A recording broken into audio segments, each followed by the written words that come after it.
This is TLV1.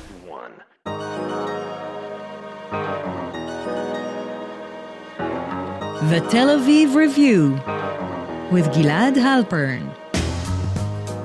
Hello and welcome to the Tel Aviv Review, a program dedicated to the word, to the thought and to debate, brought to you by the Van Leer Jerusalem Institute, which promotes humanistic, democratic and liberal values in the social discourse in Israel.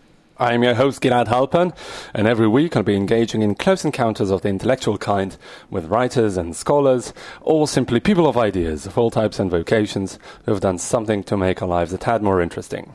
My guest today is a researcher and practitioner of integrated education. She has studied binational and bilingual education in regions of conflict, including Israel, of course, where she also set up and ran a Jewish-Arab school in Haifa.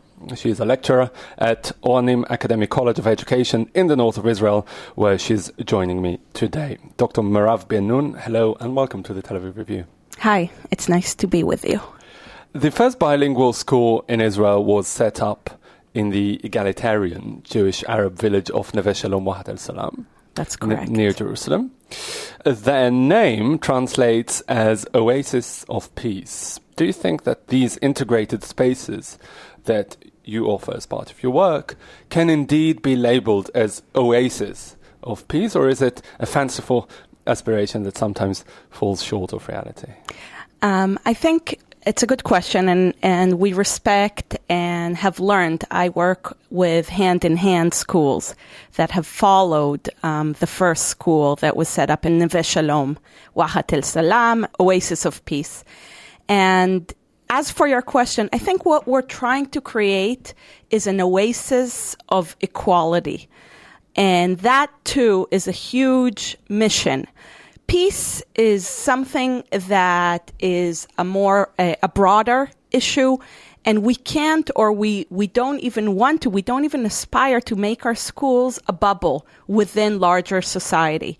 What we are trying to do is set up a space where both groups of conflict, students, and also their parents who come in contact due to the fact that their children are studying together, especially when they're very young. What we're trying to set up is a place where both groups can feel they belong and they can feel equal and they have equal representation of themselves. Peace, if you're asking, is of course an issue that we're trying to create in every school. But it's a byproduct.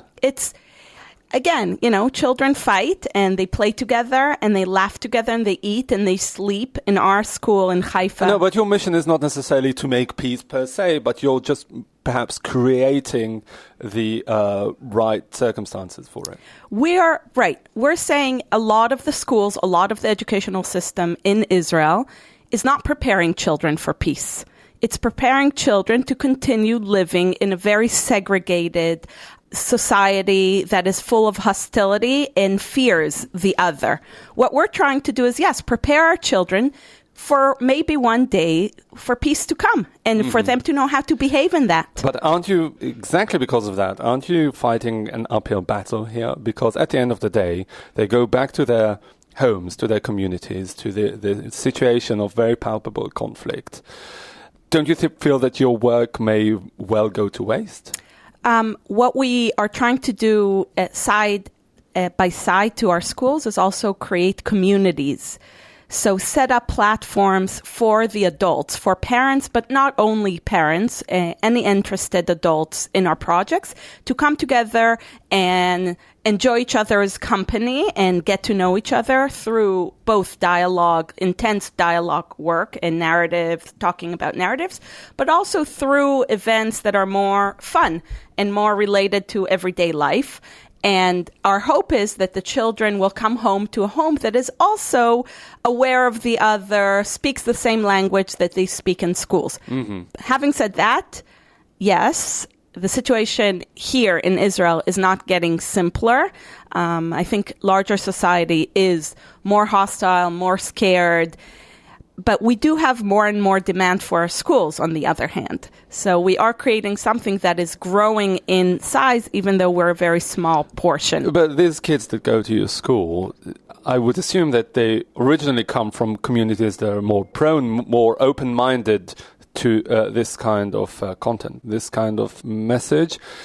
Don't you think that, in a way, you're preaching to the choir here? We try and deal with that as well. I mean, definitely the smaller schools, the beginning generation of parents who are sending their children to these schools are the parents you described, those who are very prone to these ideas and open and want to actively be changing the way their children are growing up in schools. But once the school is established and offers a good education for the region and in comparison to other schools in the area, parents also are sending their children to these schools just because it's a good school and because it's a better school than the neighborhood school they belong to.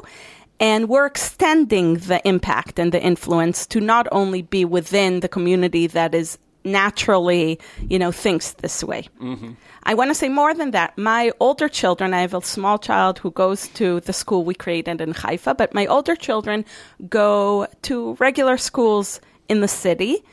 And even though I'm a home that, the values obviously that I talk about and I act by are values of coexistence and respect, they get a lot of other values at school. So even if you're coming from a home that is towards these values, you're not necessarily raising children that way because the society trends are very powerful. Mm-hmm. And that school, that space offers them a taste of reality in this sense. It's something that they can implement those values in practice. The bilingual schools, the integrated schools.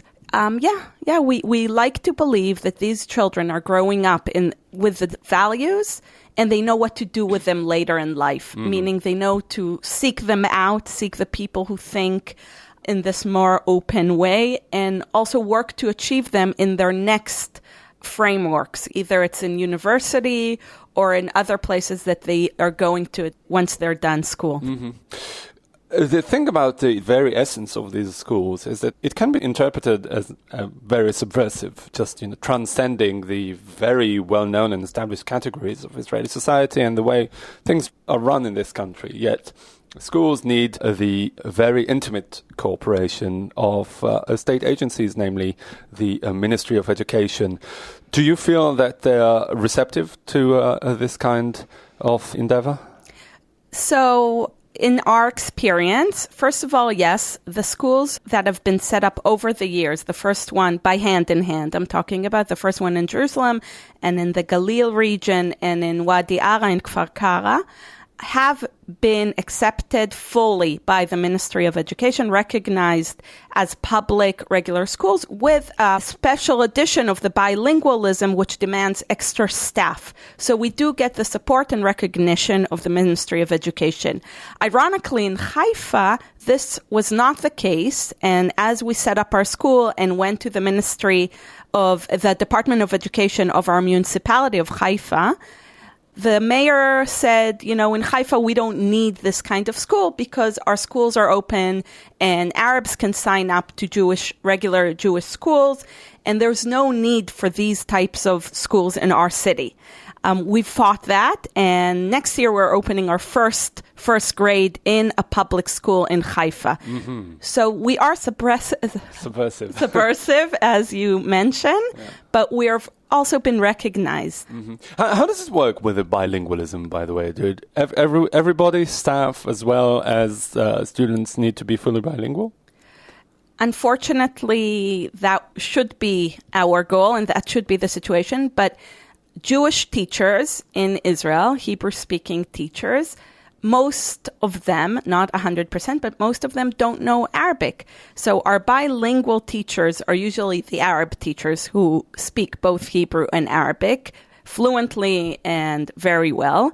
And our Jewish teachers, usually most of them only speak Hebrew and are not bilingual, even though we do have them study spoken Arabic, and they do pick up the Arabic from intensive work with their Arab But the students, our students, especially those who start at an early age in one of our preschools, study in both languages, and here both languages are immersed in both languages from a very early age, and yes, are bilingual, again, at least in terms of their understandings of the language. Whether they put it out there in the same way, meaning the Hebrew-speaking children are still less fluent in Arabic than the Arabic-speaking mother tongue students. Sure, because that's the language of the larger society. Right, exactly. Because you can't create something that's completely external to... Sure. That's just, the means. At the end of the day, language is a tool, an important one, but it's a tool. What about the content? How do you decide on a curriculum? I mean, there's two very distinctive narratives here. Do you even try to bring them together, to gloss over the differences, or do you, start over afresh? Right.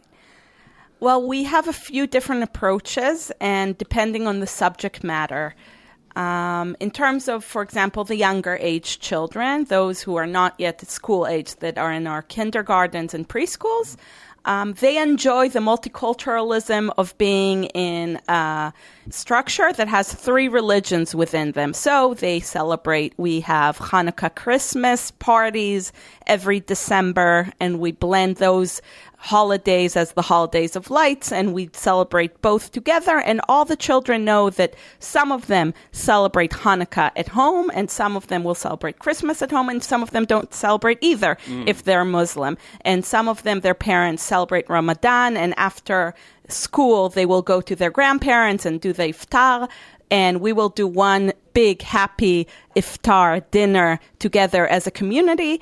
But we know that it's some of our students' holiday and not the others. So in terms of our religions, we can celebrate, or we can put all of them on the table and allow Yeah, but that's the easy bit. What do you do on Independence Day? Right.